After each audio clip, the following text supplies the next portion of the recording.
Assalamualaikum warahmatullahi wabarakatuh. Kami dari kelompok 2 akan mempresentasikan materi tentang teori belajar konstruktivisme atau konstruktivistik.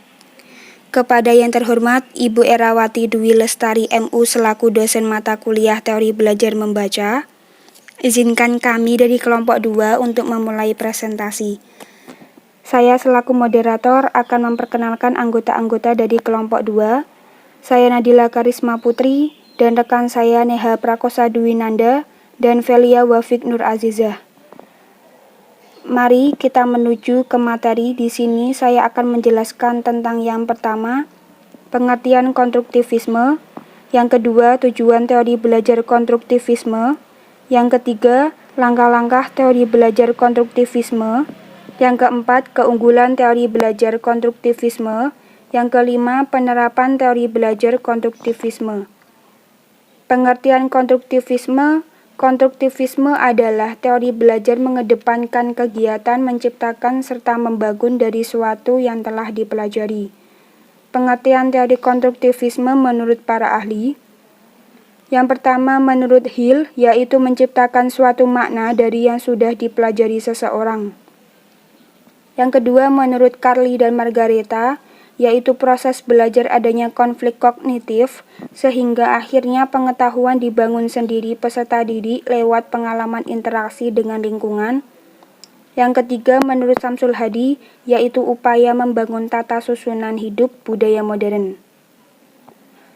Tujuan teori belajar konstruktivisme.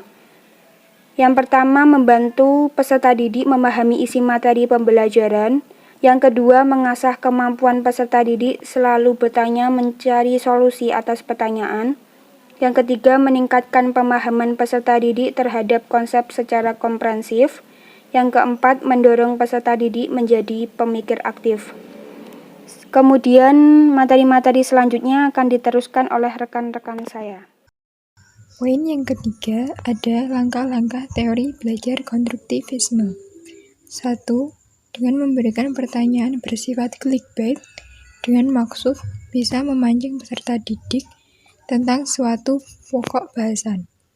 Yang kedua, meminta peserta didik mencari solusi konsep dipaparkan tahap pertama atau peran Bapak Ibu sebagai fasilitator. Yang ketiga, dengan memberikan pemaparan tentang konsep dirumuskan berdasarkan pengetahuan yang telah diperoleh. Yang keempat, Bapak Ibu bisa mengondisikan suasana belajar menjadi lebih hangat, santun, penuh dengan wibawa.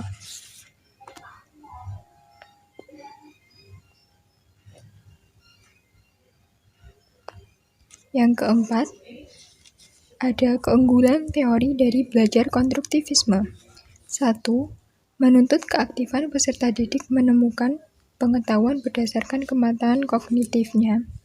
Yang kedua, teori belajar fokus kesuksesan peserta didik terhadap suatu telah ditugaskan. Yang ketiga, peserta didik dituntut berpikir secara sistematis, bisa membangun pengetahuan secara komprehensif. Dan untuk poin yang kelima akan disampaikan kepada rekan saya. Untuk Velia, saya persilahkan. Assalamualaikum warahmatullahi wabarakatuh. Di sini saya Velia Wafik Nur Azizah dari kelompok 2 teori belajar bahasa ingin melanjutkan presentasi dari teman saya. Untuk poin 5, penerapan teori belajar konstruktivisme. 1. Membentuk peserta didik bahwa bekerja secara mandiri, menghasilkan kegiatan belajar lebih bermakna. 2. Kembangkan kegiatan inquiry semua pembelajaran. 3. Memunculkan rasa ingin tahuan peserta terhadap suatu masukan melalui bertanya. Dan untuk yang terakhir, membentuk masyarakat belajar dengan kelompok-kelompok.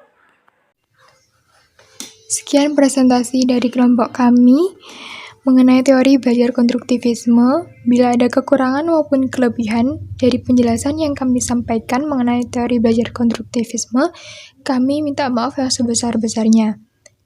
Dan mungkin teman-teman ada yang ingin ditanyakan, bisa langsung melalui forum WA Group. Sekian, terima kasih. Wassalamualaikum warahmatullahi wabarakatuh.